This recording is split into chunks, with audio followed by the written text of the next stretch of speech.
The way I would do it is like, think of it as like deep sea fishing. Okay. Deep sea fishing, you don't take a fishing pole.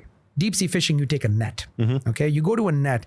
Now the strategy with the net is that you basically throw it out, not to catch whatever you can, but to see what's there. Right. To understand, like to zone something and say, okay, fine, there's a lot of like shrimp and crab and, bluefin tuna or whatever there is. Throw a couple of nets out, sample the space first, and really kind of get a sense of what the distribution is. What's more, what's less, and then try and figure out, do you want to be niche or do you want to be big market, right? And then when you do that a few times, you've done some initial research that gives you the data points to help you understand, okay, now I understand the composition of the space that I want to go in, right? Yeah. Now I feel, okay, fine, which ones have the highest value? Which ones am I most passionate about? Which ones have the best market?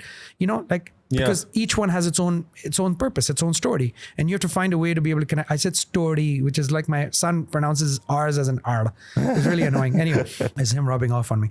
And so, just trying to get a composition, right? And then, okay, now I have a strategy. I'm going to go after the least available item in that distribution because I know now because there's a demand for it, right? People want that one thing that is very rarely available and I'll be able to command a higher price for it. Yes. Okay. Yes. Now that becomes my it has strategy. higher value, right? Higher value and there's fewer of them.